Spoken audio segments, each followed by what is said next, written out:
Welcome to Happily Divorced with Karishma. Today's episode is about an unexpected emotional wrecking, one that showed up while I was trying to buy a car.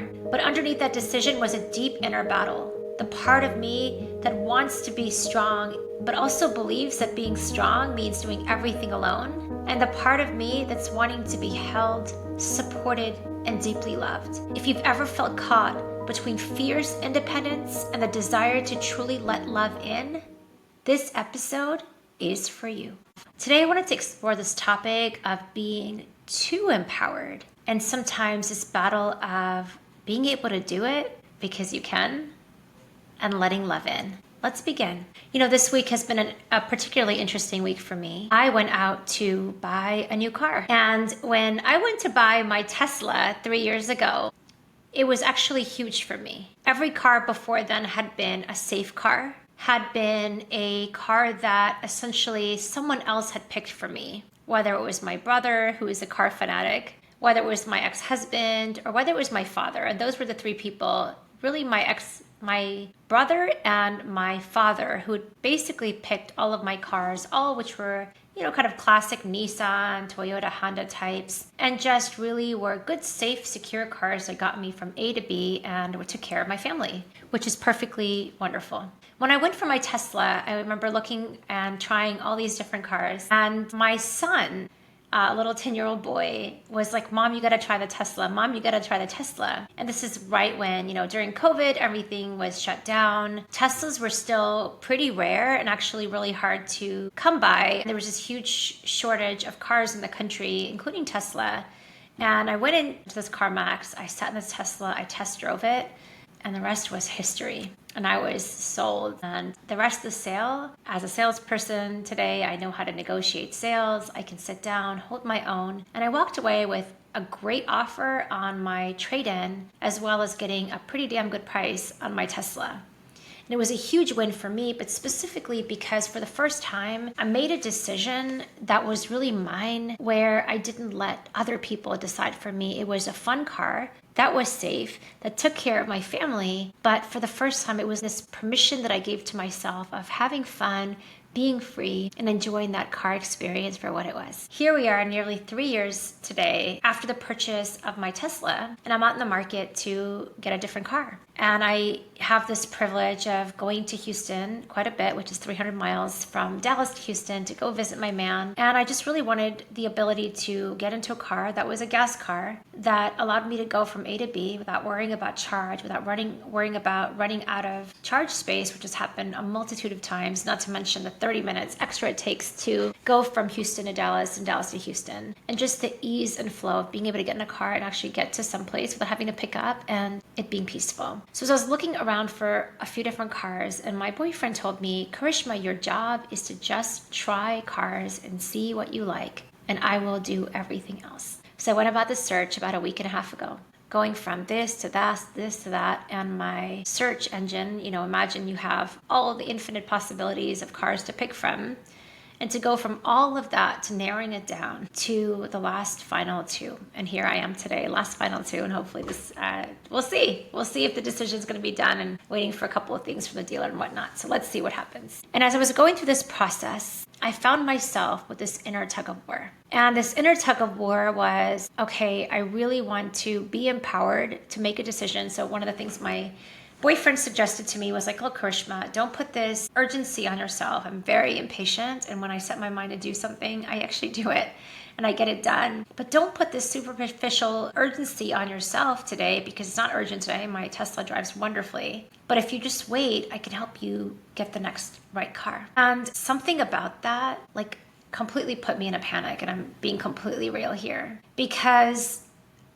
it's like through the divorce, I'd worked so hard to overcome the discomfort of so many things. And I've shared about those things in the podcast, having a house, being a homeowner, managing an AC repair. I spent nearly $7,000 on an AC fix last week. And, these huge, huge burdens that I thought would be impossible, I've been able to navigate them, including that big car purchase, my first car purchase on my own 3 years ago. And as he is sharing his heart, sharing his time. He's gone with me on umpteen drives this week, test drives and all the things. I found myself like having this inner rebellion of I need to be able to do this on my own and be empowered to do so. And then the other part of like, I really want to do this with you. This inner tug of war created massive angst for me. This inner angst is like this desire to be free, this desire to be independent. It's so crazy as I'm saying the words out loud because I hear this yo-yo.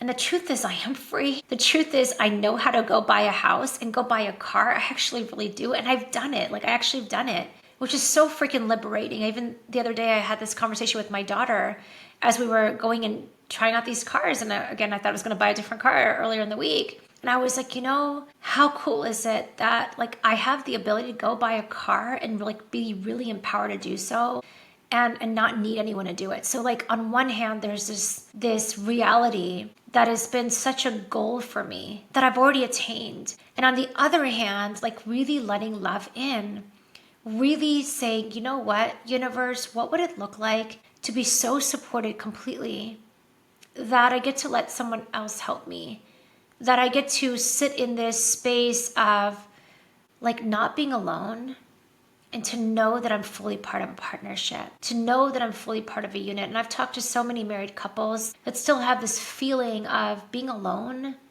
while being in a relationship. And I know that's how I felt most of my 17-year marriage. And this incredible relationship that I get to enjoy today, I know I'm not alone. I have more of a husband than I probably ever did in my marriage. And yet sometimes these, it's so crazy. We fight for our limitations. We really do. And I've talked to client after client after client, fighting for their limitation that they have to do it alone, fighting for their limitation they have to figure it out, fighting for their limitation they have to be in control, when the true freedom comes in the surrender. The true freedom comes in letting love in, letting our hearts be open, saying, you know what, I don't have to figure this out by myself. It doesn't have to be solved today. And the second we put these expectations on ourselves, and I'm telling you, I had such high expectations of myself to like take care of this in this week, have it all figured out, have it be the perfect car, all the things, while taking care of kids, while single parenting, while I've got big trips coming up, while there's been just a lot of things happening because of summer break and life is happening all around me. And I'm putting all this pressure on myself to get it perfectly right in this week span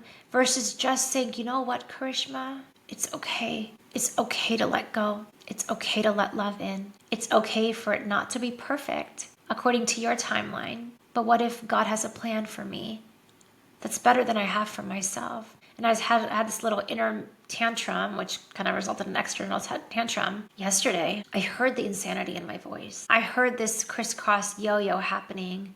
I'm like, I really want to do it. And my boyfriend was beyond frustrated, as you can imagine. I can't blame him. Where he was like, why do you so insist on doing it alone? And why can't you just let me support you in the way that I am? Period. And that just really like shook me from the inside. Because sometimes when you're so used to doing it alone, and you're so used to feeling overly responsible, and you're so used to like being in this like martyrdom, like I have to like say I sacrifice myself for everybody. I have to be the one that does it all. I have to be the responsible one. I have to be the one that like figures everything out. If you're in any of those situations like I am, the freedom comes from opening our hearts up and saying, oh my God, what would it look like to really let love in? What would it look like to really let God in?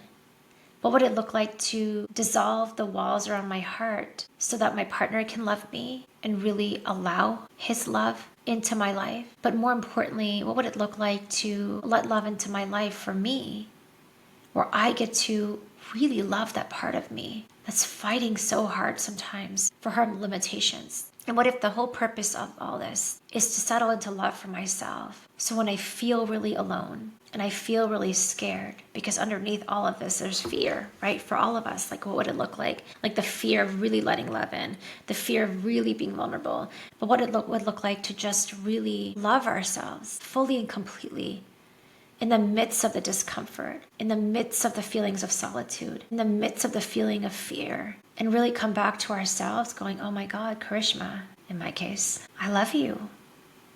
I've got you. It's okay to be scared. I know you're scared, but you're not alone anymore. And the truth is, He's with you. The truth is, how cool is it that you get to be where you are, where you get to do this? Like really take that car to the finish line and sign papers, like so fully and completely. And like, how amazing are you? And look how far you've come. But you don't have to fight for these limitations anymore. You don't have to fight this lonely fight anymore. That who you are is enough. And it's all perfectly unfolding. And I'm so freaking proud of you. And the truth is, you've got everything around you to be so loved and so supported if you allow yourself to open up to what's in front of you.